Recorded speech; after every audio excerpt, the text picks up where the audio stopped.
Ghanshyam Tiwari ji, Samajwadi party की क्या तैयारी है? आप किन मुद्दों पर चर्चा कराना चाहते हैं? और दूसरा, इनविटेशन पर जम्मू तो पहुंचे नहीं, तो क्या सदन में राहुल गांधी का साथ देगी समाजवादी पार्टी?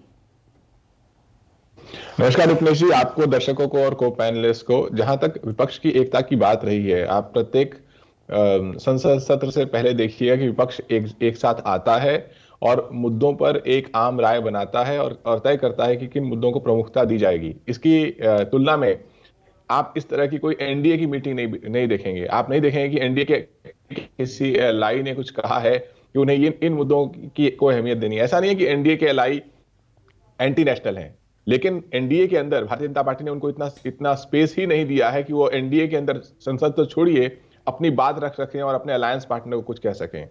जहां तक विपक्ष के मुद्दों की बात है, आप ये सोचिए कि 3 दिन में एक साधारण रिसर्च रिपोर्ट ने भारतीय जनता पार्टी के सहयोगी उस ग्रुप को, जिसकी जिसकी धन संपदा 8 गुना 7 गुना बढ़ी 8 साल में, उसके 5 लाख करोड़ का नुकसान हुआ है उसे। ये नुकसान केवल उसका नहीं है, ये देश का नुकसान है। एलआईसी, जिसको जिसको दशकों में बनाया गया, ये लोग हमेशा कहते हैं 70 साल में क्या हुआ, जो एलआईसी हर देश के हर आम आदमी का पैसा है उसमें, उसको इस सरकार ने मार्केट के हवाले किया। उस एलआईसी का स्टेटमेंट आया है कि 36,000 करोड़ तो उनका इसमें लगा हुआ है। इसी तरीके से एसबीआई का लगा हुआ है, आईसीआईसीआई का लगा हुआ है, तमाम सरकारी और देश के प्राइवेट बैंकों का पैसा लगा हुआ है।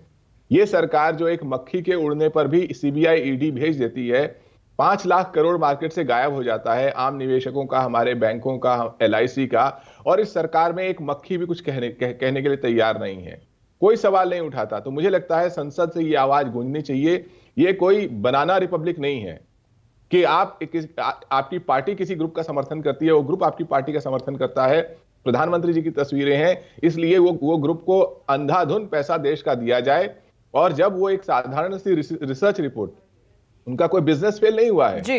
ये रिसर्च रिपोर्ट ये कहती है कि उनका बिजनेस धांधली का बिजनेस है, और इस धांधली में सरकार की मिली भगत है, जिस तरीके से उनके पास पैसा आता है। तो संसद से ये आवाज गूंजनी चाहिए कि क्या ये धांधली का बिजनेस है, क्या ये धांधली भारतीय जनता पार्टी ने कराई है, क्या इसमें नरेंद्र मोदी जी का कोई सहयोग रहा है, क्या इस धांधली में भारत के बैंकों का, भारत के टैक्स पेयर का, एलआईसी का जो पैसा डूब रहा है उसे बचाया जा सकता है। और अगर ये नहीं डूब रहा है तो एक रिपोर्ट के माध्यम से 5 लाख करोड़ का नुकसान कैसे हो सकता है।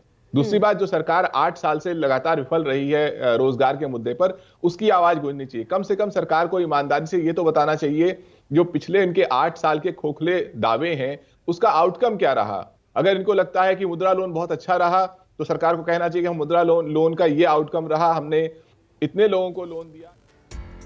घनश्याम तिवारी जी और अनिला सिंह जी हमारे साथ जुड़े हुए हैं लगातार। घनश्याम तिवारी जी, जल्दी से रिस्पॉन्ड कीजिए। विपक्ष जो रणनीति बनाता है, सदन में जाकर भूल जाता है, कुछ ऐसे मुद्दों में उलझ जाते हैं कि आप जनता के मुद्दे उठा ही नहीं पाते। देखिए, जैसे मैं कह रहा था कि प्रधानमंत्री ने कहा कि आर्थिक जगत के जो भी प्रमुख लोग हैं, सब भारत की अर्थव्यवस्था और भारत के आर्थिक क्षमता के बारे में अच्छी बातें कह रहे हैं। नहीं, सबसे पहले देश और देशवासी होने चाहिए विपक्ष के लिए। देश और देशवासी, चाहे वो संसद हो या ये मंच हो या कोई भी मंच हो, ये सिवाय भारतीय जनता पार्टी के किसी को देशवासियों पर शक नहीं है। हम में से हर कोई जब सुबह उठता है और काम करता है, वो देश के लिए काम कर रहा होता है, और उसको किसी के ऊपर शक नहीं हो। सिर्फ भारतीय जनता पार्टी है जिसको लगता है कि वो सब सर्वोपरि है, और उनके पास एक सर्टिफिकेट है जो देशवासियों को देना चाहिए। भाषण से आगे बढ़ते हैं।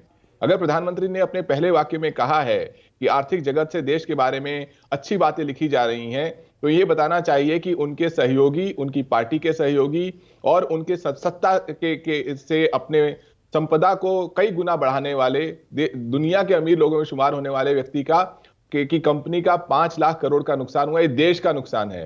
ये धांधली है या व्यापार की विफलता है, ये संसद से सामने आना चाहिए। घनश्याम तिवारी जी को आईएमएफ का ट्वीट आज का देख लेना चाहिए, जिस प्रकार से सभी राष्ट्रों में सबसे स्ट्रॉन्गेस्ट जो जीडीपी ग्रोथ है, जो प्रोजेक्शन है, वो भारत का है।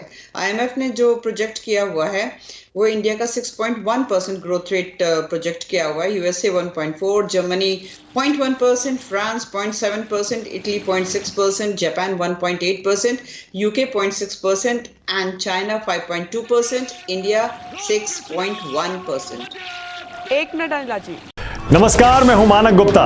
अगर आपको हमारा ये वीडियो पसंद आया हो तो इसे लाइक और शेयर जरूर करें, और हां, हमें सब्सक्राइब और फॉलो करना ना भूलें ताकि आप देश और दुनिया की कोई खबर मिस ना करें। तो जुड़े रहिए हमारे साथ और देखते रहिए न्यूज़ 24।